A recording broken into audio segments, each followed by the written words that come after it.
Hello everyone, this is Prachi Gupta and I welcome you all. Postman API testing tool series में आज हम discuss करेंगे कि कैसे हम गेट रिक्वेस्ट के साथ हम डेटा पास करते हैं और कैसे हम पोस्टमैन टूल में हम डीबगिंग करते हैं। इस सीरीज के पहले के वीडियोस अगर आपने नहीं देखे हैं तो उन्हें जरूर देखें और मुझे सपोर्ट करने के लिए चैनल को सब्सक्राइब करें और वीडियो को एंड तक देखें।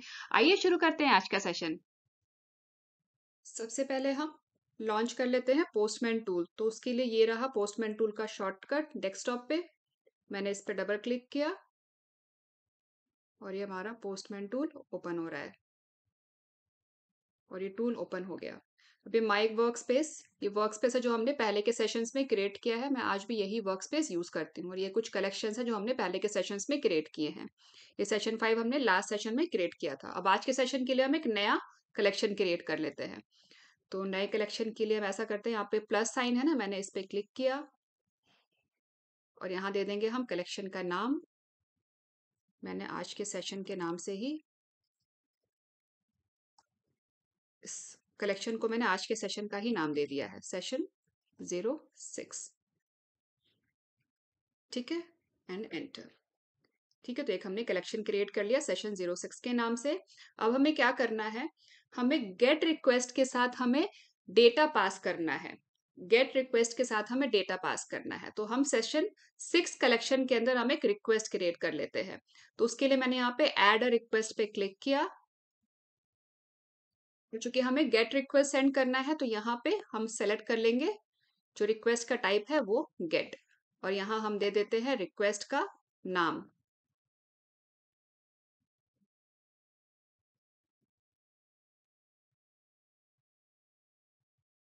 Gate request. ठीक है, इस पे क्लिक करने से क्या होता है, ये वापस एडिट मोड में चला जाता है। अगर आपको कोई नाम चेंज करना है तो आप यहाँ पे चेंज कर सकते हो। ठीक है, यहाँ पे आ गया गेट रिक्वेस्ट, रिक्वेस्ट का नाम, और ये मैंने रिक्वेस्ट का टाइप सेट कर दिया। अब हमें यहाँ पे देना है यूआरएल। तो ये गेट रिक्वेस्ट के साथ हम डेटा कैसे पास करेंगे, इसकी प्रैक्टिस के लिए मैंने एक डेमो वेबसाइट लिया है। मैं वो वेबसाइट ओपन करती हूँ। ये है वो वेबसाइट http://bin.org। http://bin.org ये वेबसाइट लिया है हमने। तो यहाँ पे आएगा सबसे पहले तो यूआरएल आ गया http://bin.org। अभी ये देखिए, ये है प्रोटोकॉल, जो भी स्कीम हमने चूज किया है ये स्कीम आ गया। इसके बाद ये आ गया हमारा डोमेन, स्कीम के बाद स्लैश तक। ठीक है, अब इसके बाद हमें यहाँ पे एंड पॉइंट देना है। ठीक है, एंड पॉइंट देना है। तो एंड पॉइंट क्या देंगे हम, तो ये देखिए यहाँ पे ये HTTP मेथड्स है ना, तो जितने भी HTTP मेथड्स हैं उनकी प्रैक्टिस के लिए हम क्या करते हैं, इस पे हम क्लिक करते हैं, इसको एक्सपैंड करते हैं। तो अभी हमें गेट रिक्वेस्ट की प्रैक्टिस करनी है। The request query parameter. तो मोस्टली गेट रिक्वेस्ट के साथ अगर हमें कुछ डेटा सेंड करना होता है या पास करना होता है तो हम क्वेरी पैरामीटर यूज करते हैं। मैंने आप लोगों को पहले के सेशन में बताया था, अगर आप लोगों को याद हो, अगर आप लोग मेरे साथ शुरू से इस सीरीज में जुड़े हुए हैं पोस्टमैन टूल के एपीआई टेस्टिंग सीरीज में, तो मैंने बताया था कि यूआरएल में क्वेश्चन मार्क के बाद जो पैरामीटर होता है वो पैरामीटर क्वेरी पैरामीटर होता है। तो अभी हम जो गेट रिक्वेस्ट के साथ डेटा सेंड करेंगे वो हम क्वेरी पैरामीटर यूज करके ही करेंगे। तो मैं भी आपको बताऊंगी कि कैसे हम क्वेरी पैरामीटर यूज करके हम यूआरएल में हम गेट रिक्वेस्ट के साथ डेटा हम सेंड करेंगे। ठीक है, तो अभी हमें क्या करना है, एंड पॉइंट उसमें राइट करना है। तो हमें चूंकि गेट रिक्वेस्ट भेजना है तो गेट रिक्वेस्ट का जो एंड पॉइंट होगा वो ये होगा, स्लैश गेट। ठीक है, तो यहाँ पे हम राइट कर देते हैं स्लैश, तो है वहां पे, और मैंने राइट कर दिया गेट। तो ये हो गया हमारा एंड पॉइंट। अब हमें इसके आगे हमें क्वेरी पैरामीटर यूज करके हमें डेटा पास करना है विथ गेट रिक्वेस्ट। तो अब इसके बाद क्या करेंगे, हम यहाँ हमारा एंड पॉइंट हो गया। अब इसके बाद हम यहाँ पे डालेंगे क्वेश्चन मार्क। तो कभी भी आप अगर यूआरएल में ऐसा क्वेश्चन मार्क दे तो आप ये समझ जाएं कि इसके आगे क्वेश्चन मार्क के बाद जो भी डेटा है वो क्वेरी पैरामीटर है। तो अब हमें क्वेरी पैरामीटर अगर राइट करना है तो कैसे करेंगे, सपोज हमें नेम पे क्वेरी करना है तो उसको लिखने का तरीका होगा नेम इक्वल्स प्राची। ठीक है, नेम इक्वल्स प्राची। और इसके बाद हमारे पास अगर एक और कोई क्वेरी है, या तो हमने नेम पे कर लिया, अगर एक और कोई क्वेरी है तो उसके लिए क्या होगा, तो सिंपली हमें एंड यूज करना है। एंड एज इक्वल्स 30, ठीक है। और जब हम इसको सेंड करेंगे, इसको हम सेंड करेंगे तो इस क्वेरी पे डेटा का हमें रिस्पॉन्स मिलेगा। ठीक है, तो ये जो क्वेरी पैरामीटर है ये हमारे इस यूआरएल के साथ ही, गेट रिक्वेस्ट के साथ ही जाएगा, पास होगा। ठीक है, अब यहाँ पे एक चीज ध्यान दीजिएगा, अभी हमने यहाँ पे नेम इक्वल्स प्राची डाला, ये हमारा फर्स्ट क्वेरी पैरामीटर था। उसके बाद एक और क्वेरी पैरामीटर हमने यहाँ पे ऐड किया, एज इक्वल्स 30। तो यहाँ पे आप देखिए, ये जो भी हमने क्वेरी पैरामीटर्स हमने यहाँ पे राइट किए हैं ना, आपको ये देखिए यहाँ पे आपको टेबुलर फॉर्म में दिख रहा होगा। पहला हमने नेम डाला था ना, तो ये नेम आ गया और यहाँ पे वैल्यू आ गई प्राची। ये नेम हो गया हमारा की और ये वैल्यू हो गया प्राची। ठीक है, फिर हमने एज डाला था, तो ये एज भी आपको यहाँ दिखेगा, दिख रहा होगा एज, की में आ गया एज हमारा सेकंड पैरामीटर, सेकंड की, और फिर ये 30 उसकी वैल्यू, और ये है क्वेरी पैरामीटर, ये देख रहे हैं, ये है क्वेरी पैरामीटर, ये पैरम सेक्शन में आएगा। ये जो आपका, ये जो हमारा रिक्वेस्ट जाता है ना, रिक्वेस्ट जाता है ना, इसमें ये जो पैरम टैब है, पैरम टैब, इस पे जब हम क्लिक करेंगे, पैरम है, ये ऑथराइजेशन है, ये हेडर है, ये बॉडी है। ठीक है, तो ये जो पैरम टैब है, इस पे हम क्लिक करेंगे तो यहाँ पे आपको टेबुलर फॉर्म में आपको सारे क्वेरी पैरामीटर्स दिखेंगे जो भी हमने यहाँ पे ऐड किया है। आप चाहें तो डायरेक्टली क्वेरी पैरामीटर इस पैरम टैब से भी यहाँ से ऐड कर सकते हो। अभी तो मैंने यहाँ पे नेम एंड एज डाला था, अगर आपको किसी और क्वेरी पे भी डालना है तो आप वो भी यहाँ से ऐड कर सकते हैं। ठीक है, तो अभी के लिए हम यहाँ पे इसको सेंड करते हैं, जो हमने यहाँ पे यूआरएल क्रिएट किया है डेटा को गेट रिक्वेस्ट के साथ पास करने के लिए, हम इसको सेंड करते हैं सर्वर को। तो यहाँ पे हमने जो भी क्वेरी पैरामीटर यहाँ पे हमने राइट किया है ना, ये सारा सर्वर को इनपुट जाएगा। ठीक है, ये as a input to server काम करेगा। ठीक है, तो यहाँ पे मैंने सेंड बटन पे क्लिक किया, अब इसका रिस्पॉन्स देखते हैं। तो ये देखिए, यहाँ पे हमें इसका रिस्पॉन्स आ गया, स्टेटस 200 इज ओके, 200 ओके का यहाँ पे हमें स्टेटस आ गया, टाइम आ गया और साइज आ गया। और ये रही इसकी बॉडी, ये देखिए, ये रही इसकी बॉडी, ये रही इसकी बॉडी। तो हमने जो भी डेटा भेजा था क्वेरी पैरामीटर में, नेम एंड एज, नेम उसकी वैल्यू प्राची और एज में वैल्यू 30। तो ये देखिए यहाँ पे आपको दिख रहा है ना, यहाँ पे आर्ग्स में, ये यहाँ पे एज और ये नेम। ठीक है, लेकिन हमेशा ऐसा नहीं होता कि हम यहाँ पे जो भेजेंगे रिस्पॉन्स में हमें वही मिलेगा, क्योंकि ये जो वेबसाइट हमने यूज किया है ये प्रैक्टिस के लिए, ये डेमो वेबसाइट है। ठीक है, तो यहाँ पे ये हम दिखाने के लिए मैं आपको बता रही हूँ कि जो भी हमने रिक्वेस्ट में, जो भी हमने क्वेरी पैरामीटर भेजा, रिस्पॉन्स में हमें सर्वर से वो मिला। ठीक है, तो यहाँ पे ये सिर्फ डेमोन्स्ट्रेशन के लिए है, एक्चुअल में रिस्पॉन्स हमें क्या आएगा किस रिक्वेस्ट के बदले में, वो एपीआई की इम्प्लीमेंटेशन पे है कि एपीआई को प्रोग्राम कैसे किया गया, एपीआई को इम्प्लीमेंट कैसे किया गया है। ये सिर्फ डेमोन्स्ट्रेशन के लिए है कि हमने जो भी इनपुट भेजा सर्वर को एज अ क्वेरी पैरामीटर, वो हमें रिस्पॉन्स पे यहाँ पे मिला। ठीक है, और ये जो हमने इनपुट भेजा था ये एक वैलिड इनपुट था। ठीक है, तो ये आया हमें रिस्पॉन्स में, ये देख रहे हैं ना आप, ये हमें यहाँ पे रिस्पॉन्स में सारा मिला है, ये देखिए। ठीक है, ये है इसका रॉ फॉर्मेट, ये है इसका रॉ फॉर्मेट। ठीक है, ये प्रिटी फॉर्मेट, जो प्रिटी फॉर्मेट होता है इसमें थोड़ा कलरफुल होता है। यहाँ पे देखिए, ये जो नेम है इसका कलर डिफरेंट है, वैल्यू का कलर डिफरेंट है, तो ये थोड़ा फॉर्मेटेड होता है। ये पोस्टमैन हमें जो प्रिटी फॉर्मेट है वो थोड़ा फॉर्मेट करके देता है, और जो रॉ फॉर्मेट होता है डेटा का, जो रिस्पॉन्स में मिलता है, वो रॉ फॉर्मेट में वो इस तरीके का दिखता है। ठीक है,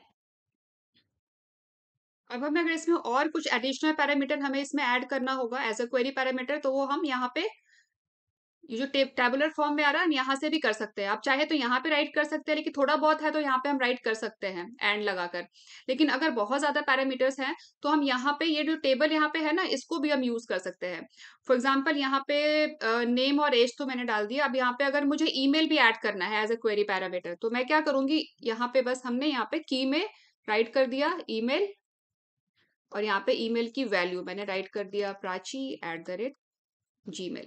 ठीक है, तो अब ये भी एज ए क्वेरी पैरामीटर हम सेंड कर सकते हैं। अभी तीनों ही जाएगा, ये देखिए, जैसे ही मैंने यहाँ पे ये ईमेल ऐड किया ना, ये जो हमारा यूआरएल था, यहाँ भी ये देखिए, यहाँ पे एंड का साइन, एम% का साइन ऐड हो गया, और यहाँ पे ईमेल एक क्वेरी पैरामीटर भी ऐड हो गया। ठीक है, तो आप यहाँ से भी राइट कर सकते हैं क्वेरी पैरामीटर, आप यहाँ पे इस टेबल में भी ऐड कर सकते हैं। अभी टेबल में ऐड करने का एक फायदा ये है कि आप कभी भी इसको चेक और अनचेक कर सकते हैं। फॉर एग्जाम्पल, अगर आपको नेम नहीं भेजना एज अ क्वेरी पैरामीटर, तो आप इसको यहाँ पे अनचेक कर देंगे, तो देखिए यहाँ से ये नेम हट गया ना, यहाँ पे यूआरएल से नेम हट गया।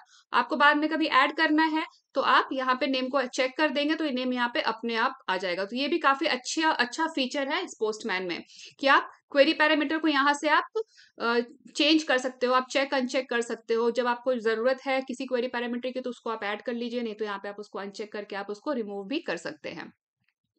ठीक है, तो मैं अभी ऐसा करती हूँ, मैं यहाँ से अभी तीनों को ही हम भेज के देखते हैं, नेम एज एंड ईमेल। बस मैंने यहाँ पे सेंड पे क्लिक कर दिया, इसका रिस्पॉन्स चेक करते हैं। तो ये देखिए नेम एज एंड ईमेल यहाँ पे तीनों आ गया ना। अब मुझे फॉर एग्जाम्पल अगर ईमेल सेंड नहीं करना है तो मैंने क्या किया, इसको मैंने अनचेक कर दिया और मैंने यहाँ पे इसको सेंड कर दिया। ठीक है, तो ये देखिए यहाँ से ईमेल हट गया ना। तो इस तरीके से आप क्वेरी पैरामीटर ऐड करके, क्वेरी पैरामीटर्स को यूज करके आप गेट रिक्वेस्ट के साथ आप कोई भी डेटा सेंड कर सकते हैं सर्वर को as an input to server. यहाँ पे एक चीज और मैं आपको बताती हूँ। अभी हम क्वेरी पैरामीटर के लिए जिस तरीके का ये वाला टैबुलर फॉर्म में ये पैनल अवेलेबल है ना, ये पैरम टैब, हेडर भी आप कस्टमाइज करके सेंड कर सकते हो। जब आप यहाँ पे ये हेडर है ना, जब आप इस पे क्लिक करोगे ना तो कुछ इस तरीके का आपको टैब मिलेगा, जैसा पैरम्स का मिला था ना, ठीक वैसे ही आपको हेडर्स के साथ भी मिलेगा। तो ये तो हमें पता ही है कि जब भी हम HTTP रिक्वेस्ट सेंड करते हैं तो रिक्वेस्ट के साथ हेडर भी जाता है ना, हेडर भी रिक्वेस्ट के साथ, हमें पता भी नहीं चलता पर ये हेडर जा रहा होता है, पोस्टमैन ऑटोमेटिकली ये हेडर ऐड कर देता है। ठीक है, लेकिन आप इस हेडर को आप कस्टमाइज भी कर सकते हो, इस हेडर को कस्टमाइज भी कर सकते हो। वो कैसे करेंगे, तो ये देखिए ये जो हेडर जा रहा है यहाँ पे ऑलरेडी लिस्ट हो रहा है। ये देखो ये जो दिख रहा है ना, आपको यहाँ से कोई हेडर चेक अनचेक करना है तो वो आप यहाँ से डिसेबल एनेबल कर सकते हो। ठीक है,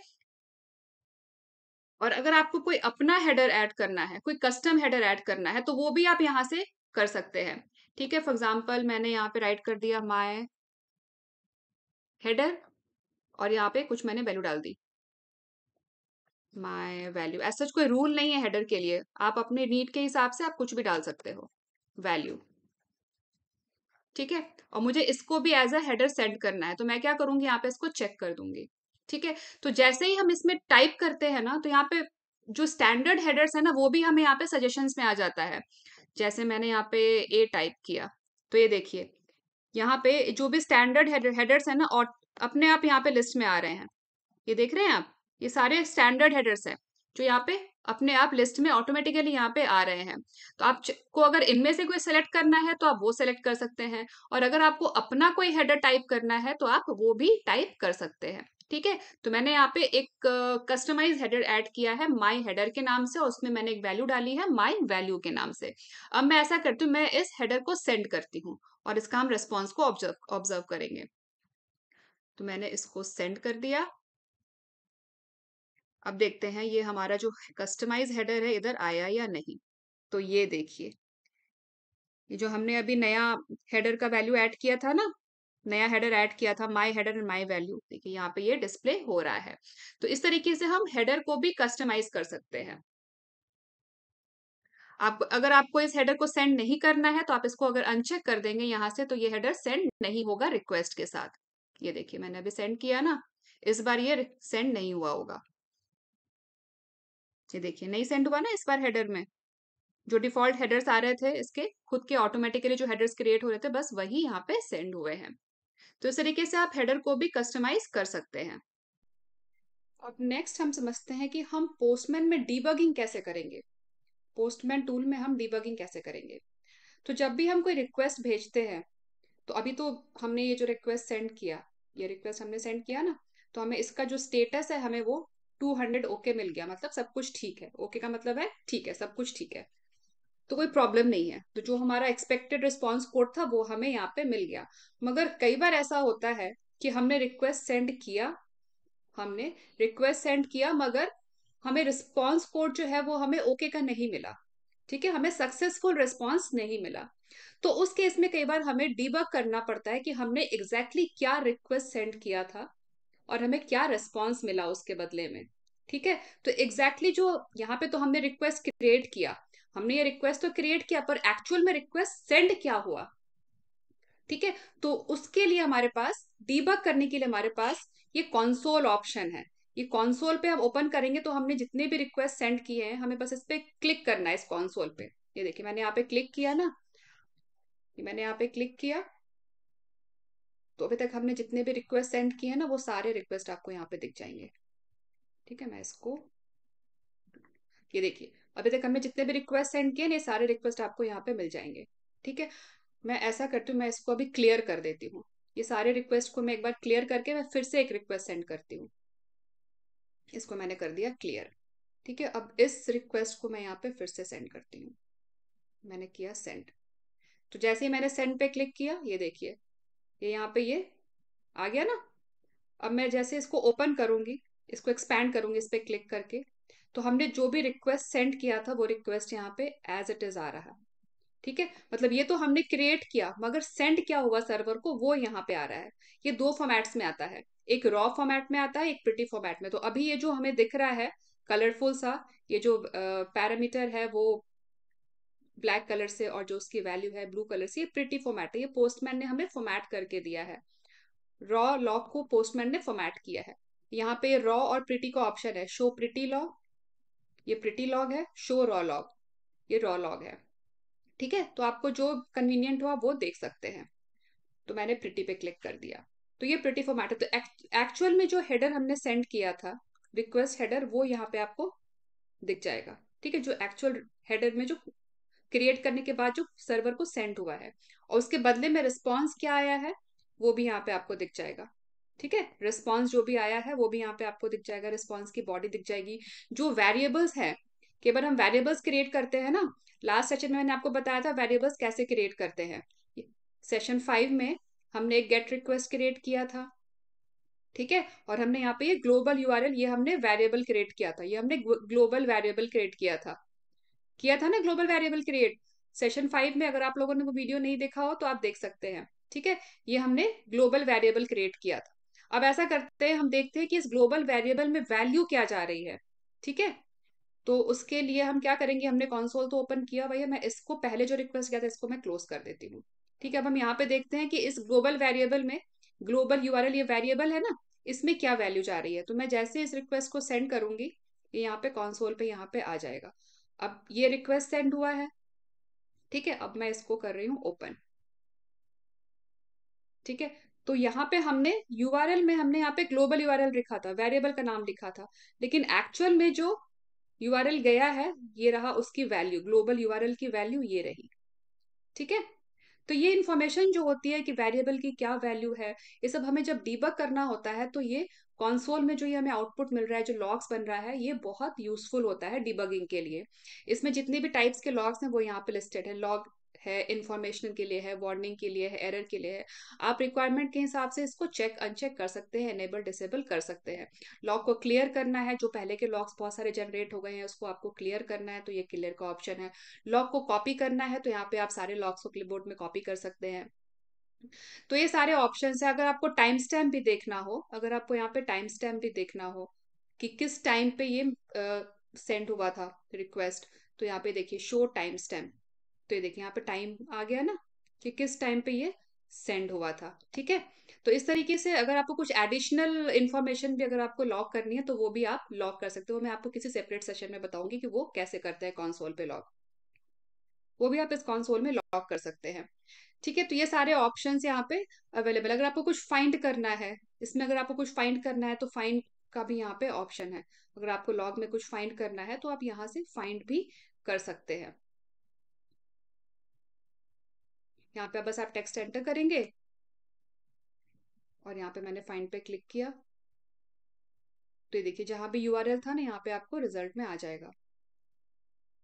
ठीक है, तो इस तरीके से आप डीबग कर सकते हैं। आपने जो भी रिक्वेस्ट सेंड किया है उसको आप डीबग कर सकते हैं, उसमें जो आपने वेरिएबल्स क्रिएट किए हैं उसमें एक्चुअल में क्या वैल्यू जा रही है रन टाइम पे, वो सारा आप देख सकते हैं। तो जब आपका एक्सपेक्टेड आउटपुट और एक्चुअल आउटपुट ये मैच नहीं करता है, तो ये डीबगिंग, ये ऑप्शन बहुत काम आता है। वापस हम चलते हैं कलेक्शन सेशन 6 में। अब हम एक और एंड पॉइंट चेक करते हैं। तो हम चलते हैं हमारे डेमो वेबसाइट पे, और इसको मैं कर देती हूँ क्लोज। यहाँ पे स्टेटस कोड, हम इस सेक्शन पे क्लिक करते हैं, और यहाँ पे हम एक एंड पॉइंट लेंगे स्टेटस स्टेटस एंड पॉइंट, और बाद में यहाँ पे हम कोड डालेंगे। तो ये एंड पॉइंट क्या करेगा, ये एक रिस्पॉन्स जनरेट करेगा विथ स्टेटस कोड। यहाँ पे हम जो भी कोड डालेंगे ना, यहाँ पे जो कर्ली ब्रेसेस में हम जो भी कोड डालेंगे, वो रिस्पॉन्स में हमें वो कोड रिटर्न करेगा। रिक्वेस्ट में हम जो कोड डालेंगे, हमें रिस्पॉन्स में वही कोड रिटर्न होगा। ठीक है, जो भी कोड हम डालेंगे वो कोड हमें रिटर्न होगा। ठीक है, तो हमारा एंड पॉइंट हो गया स्लैश स्टेटस स्लैश, उसके बाद हमें यहाँ पे कोड राइट करना है। तो वापस चलते हैं पोस्टमैन में, और यहाँ पे हम एक गेट रिक्वेस्ट और क्रिएट करते हैं। तो रिक्वेस्ट क्रिएट करने के लिए हम कैसे करेंगे, यहाँ पे हम ये ऐड, ये वाला बटन यूज कर लेते हैं। यहाँ पे प्लस साइन दिखा ना, हमने इस पे क्लिक कर दिया। अब यहाँ पे हम रिक्वेस्ट का देंगे नाम। अभी ये रिक्वेस्ट आ रहा है अनटाइटल्ड, कोई नहीं, इसका नाम अभी हम राइट करेंगे। तो रिक्वेस्ट का टाइप क्या हो गया, ये गेट रिक्वेस्ट हो गया। रिक्वेस्ट का टाइप हो गया गेट रिक्वेस्ट, और यहाँ पे हमें यूआरएल देना है। तो पहले हम यूआरएल दे देते हैं, ये है हमारा यूआरएल। इसका एंड पॉइंट चेंज होगा, ठीक है, इसका एंड पॉइंट चेंज होगा। ये यूआरएल मैंने यहाँ से कॉपी कर लिया, और हम चलते हैं वापस, जो अभी हमने अनटाइटल रिक्वेस्ट क्रिएट किया है, और यहाँ पे मैंने ये यूआरएल पेस्ट कर दिया। ठीक है, यूआरएल पेस्ट कर दिया। अब हमें इसका एंड पॉइंट देना है। यहाँ तक तो हो गया होस्ट, ये हो गया प्रोटोकॉल, ये हो गया होस्ट डोमेन, और यहाँ पे ये स्लैश लगा के एंड पॉइंट स्टेटस, यही था ना एंड पॉइंट इसका, स्टेटस। ठीक है, यही था ना। और यहाँ पे मैं कोड डाल देती हूँ। ठीक है, यहाँ पे मैं कोड डाल देती हूँ। स्लैश के बाद कोड डाल दिया मैंने 200। ठीक है, अब मैं इसको जब सेंड करूंगी तो रिस्पॉन्स में हमें क्या मिलना चाहिए, ये 200 स्टेटस मिलना चाहिए। ठीक है, क्योंकि ये वही करता है, generate response with a given status code. तो जो स्टेटस कोड हमने सेंड किया है वही उसका रिस्पॉन्स जनरेट करेगा, सेम रिस्पॉन्स जनरेट करेगा विथ 200 स्टेटस कोड, क्योंकि हमने यहाँ पे 200 स्टेटस कोड राइट किया है। तो मैंने सेंड बटन पे क्लिक कर दिया। ठीक है, ये देखिए यहाँ पे मिल गया ना हमें 200 स्टेटस कोड। इसके साथ कोई बॉडी नहीं मिली है, हमें रिस्पॉन्स बॉडी नहीं मिली है, क्योंकि ये सिर्फ स्टेटस कोड ही जनरेट कर रहा है। क्योंकि यही यही इस एपीआई का यही काम है, इस गेट रिक्वेस्ट का यही काम है कि ये क्या करेगा, ये सिर्फ स्टेटस कोड जनरेट करेगा। जो भी स्टेटस कोड हम यहाँ राइट करेंगे वो स्टेटस कोड ये जनरेट करेगा। अभी जो रिक्वेस्ट हमने क्रिएट किया है इसको हम एक बार सेव कर लेते हैं। तो सेव कैसे करेंगे, सेव करने के लिए सेव ऑप्शन है, मैंने इस पर क्लिक कर दिया। अब यहाँ से किस कलेक्शन में आपको सेव करना है वो कलेक्शन सेलेक्ट कर लेते हैं। तो हमारा आज का जो कलेक्शन का नाम है वो है सेशन 6। उस पर मैंने क्लिक कर दिया, और यहाँ हम दे देते हैं कलेक्शन का नाम गेट स्टेटस, दे दिया मैंने कलेक्शन का नाम। और यहाँ पे मैं क्लिक कर देती हूँ सेव बटन पे। ठीक है, तो यहाँ पे हम जो भी रिस्पॉन्स कोड डालेंगे हमें वही रिस्पॉन्स कोड मिलेगा। 200 डाला तो यहाँ पे हमें 200 मिल गया। अब मैं यहाँ पे डाल देती हूँ 401। ठीक है, अब मैं इसको सेंड कर देती हूँ। ये कुछ टिपिकल रिस्पॉन्स कोड्स हैं जो हम डे टू डे जब हम एपीआई टेस्टिंग करते हैं तो हमें मिलता है। ये देखिए 401 का क्या होता है, 401 का मतलब होता है अनऑथराइज्ड एक्सेस। ठीक है, ये क्लाइंट साइड का क्लाइंट साइड एरर है, अनऑथराइज्ड एक्सेस। ये 400 सीरीज के जो एरर होते हैं वो क्या होता है, वो क्लाइंट साइड एरर को दिखाता है। ठीक है, 200 सीरीज वाले जो होते हैं वो सक्सेसफुल एरर्स होते हैं। 500 सीरीज वाले जो होते हैं वो सर्वर साइड एरर होता है। तो मैं यहाँ पे अगर मैं 500 डालू, 502 डाल देती हूँ मैं, मैंने इसको किया सेंड। ये देखिए 502 बैड गेटवे, ये सर्वर साइड एरर है। ठीक है, अब अभी यहाँ पर हम बार बार ये हम क्या कर रहे हैं, हम रिक्वेस्ट के साथ हम डेटा भेज रहे हैं। ये जो हमारा रिक्वेस्ट है उसके साथ हम ये बार बार 502 401 200 हम बार बार ये क्या कर रहे हैं, हम बार बार ये डेटा सेंड कर रहे हैं। हम डेटा पास कर रहे हैं रिक्वेस्ट के साथ, गेट रिक्वेस्ट के साथ हम डेटा पास कर रहे हैं। ठीक है, और इसके पहले हमने डेटा कैसे पास किया था, जो पहले वाला जो ये गेट रिक्वेस्ट था इसमें हमने डेटा कैसे पास किया था, इसमें हमने डेटा पास किया था ये question mark as a query parameter, as a query parameter. तो ये वाला जो रिक्वेस्ट है जिसमें हमने ये क्वेश्चन मार्क यूज किया था क्वेरी पैरामीटर राइट करने के लिए, और जो हमने ये अभी जो ये रिक्वेस्ट जनरेट किया है जिसमें हम ये स्टेटस कोड भेज रहे हैं as a data, as a input to server हम भेज रहे हैं ना, क्योंकि यहाँ पे हम जो भी डेटा भेज रहे हैं उसी का हमें रिस्पॉन्स मिल रहा है। तो ये डेटा हम पास कर रहे हैं रिक्वेस्ट के साथ। तो दोनों में डिफरेंस क्या है, दोनों में क्या डिफरेंस है। तो अब ये देखिए, अभी ये जो हमने 502 भेजा है ना, इसके आगे भी हम क्वेरी पैरामीटर राइट कर सकते हैं। तो ये जो यहाँ तक जो है ना, ये है पाथ वेरिएबल, ये क्वेरी पैरामीटर नहीं है, ये है पाथ वेरिएबल। क्वेरी पैरामीटर हमेशा क्वेश्चन मार्क के बाद आता है, क्वेश्चन मार्क के पहले जो है वो है पाथ वेरिएबल। तो मैं आपको बताती हूँ, यहाँ पे मैंने क्वेश्चन मार्क लगा दिया, ठीक है, यहाँ मैंने लगाया क्वेश्चन मार्क, और यहाँ पे मैं राइट कर देती हूँ नेम इक्वल्स प्राची, ठीक है। तो ये क्या हो गया, क्वेश्चन मार्क के बाद क्या हो गया, ये हो गया हमारा क्वेरी पैरामीटर, और क्वेश्चन मार्क के पहले जो हो गया ये हो गया पाथ वेरिएबल। अब इसको मैं एक वेरिएबल से चेंज कर देती हूँ, 502 को मैं एक वेरिएबल से चेंज कर देती हूँ। तो वो कैसे राइट करेंगे, तो उसके लिए हमें कोलन यूज करना है, उसके लिए हमें कोलन यूज करना है। यहाँ पे मैंने 502 की जगह मैंने यहाँ पे राइट कर दिया कोलन और स्टेटस, ठीक है। तो ये देखिए, अभी जो हमने यहाँ पे स्टेटस राइट किया था ना, ये स्टेटस भी यहाँ पे पैरम, जो ये टैब है इसमें एक की में क्रिएट हो गया, ये पैरामीटर यहाँ पे अपने आप क्रिएट हो गया पाथ वेरिएबल्स के नाम से। ये देख रहे हैं आप, यहाँ पे पाथ वेरिएबल्स के नाम से ये अपने आप क्रिएट हो गया। ये जैसे हमने यहाँ पे कोलन लगाया, ये पाथ वेरिएबल में चला गया। तो ये जो पैरामीटर टैब है इसमें दो टाइप के पैरामीटर्स हैं, एक है क्वेरी पैरामीटर, जो ये है क्वेश्चन मार्क के बाद वाला नेम प्राची, ये देख रहे हैं ना आप, ठीक है, और दूसरा है पाथ वेरिएबल, ठीक है। अब इस स्टेटस में यहाँ पे वैल्यू में मैं जो भी डाल दूंगी, मैंने अगर यहाँ पे 200 डाल दिया तो वो 200 जाएगा, ठीक है, 200 जाएगा। अभी मैं आपको करके दिखाती हूँ, मैंने यहाँ पे 200 डाला ना, अब मैं इसको सेंड करती हूँ, ये देखिए 200 आ गया ना। तो ये सिर्फ स्टेटस ही रिटर्न करता है, ये सिर्फ स्टेटस रिटर्न करता है।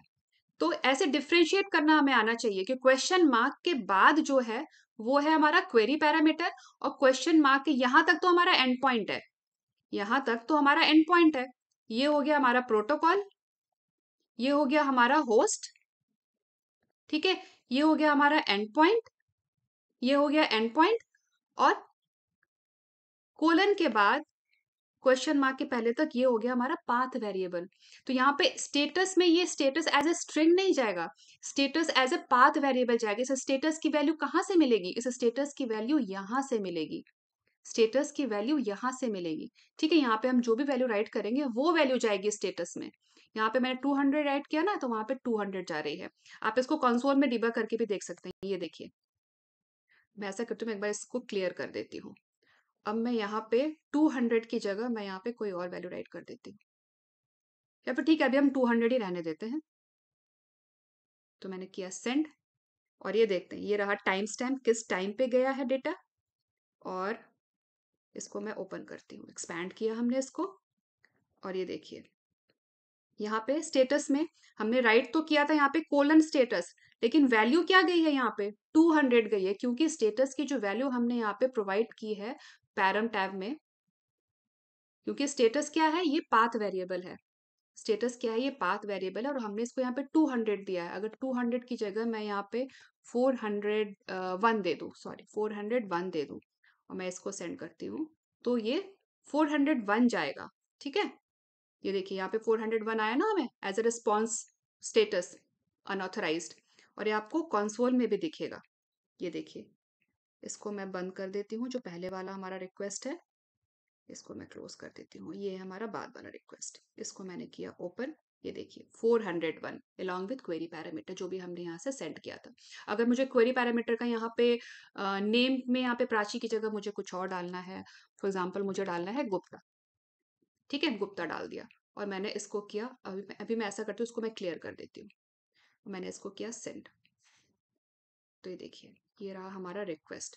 अब एक्चुअल में क्या गया, नेम में वैल्यू क्या गई, गुप्ता गई, नेम में वैल्यू गई गुप्ता, और जो हमारा पाथ वेरिएबल था स्टेटस उसमें वैल्यू क्या गया 401, ठीक है। तो ये डिफरेंस हमें पता होना चाहिए पाथ वेरिएबल में और क्वेरी पैरामीटर में। तो इस तरीके से हम पाथ वेरिएबल यूज करके भी हम रिक्वेस्ट के साथ हम डेटा सेंड कर सकते हैं, और क्वेरी पैरामीटर यूज करके भी रिक्वेस्ट के साथ हम डेटा सेंड कर सकते हैं। जो कि यहाँ पे हमने पाथ वेरिएबल क्रिएट कर लिया, तो हमें वैल्यू को यहाँ पे बार बार हार्ड कोड करने की जरूरत नहीं है। हम सिर्फ यहाँ क्या करेंगे, हम यहाँ पे सिर्फ वैल्यू को चेंज कर देंगे, यहाँ हम वैल्यू चेंज करेंगे, ऑटोमेटिकली इस यूआरएल में वैल्यू चेंज हो जाएगी, क्योंकि इसको हम यहाँ से कंट्रोल कर सकते हैं। यहाँ पे हम जो भी वैल्यू सेट करेंगे वो ऑटोमेटिकली यूआरएल में चेंज हो जाएगा। जो भी स्टेटस में वैल्यू होगी वो ऑटोमेटिकली स्टेटस में जाएगा as a part of URL. ठीक है, तो काफी यूजफुल होते हैं ये सारे फीचर्स टूल के। तो आई होप आप लोगों को समझ आया होगा कि किस तरीके से हम गेट रिक्वेस्ट के साथ हम डेटा पास कर सकते हैं और कैसे हम पोस्टमैन टूल में हम डीबगिंग कर सकते हैं। तो आज के सेशन में बस इतना ही। मिलते हैं नेक्स्ट सेशन में नए टॉपिक के साथ। अगर आप लोगों को वीडियो समझ आया हो तो वीडियो को लाइक करें, ज़्यादा से ज़्यादा शेयर करें, चैनल को सब्सक्राइब करें और बेल आइकन दबाना ना भूलें। Thanks for watching.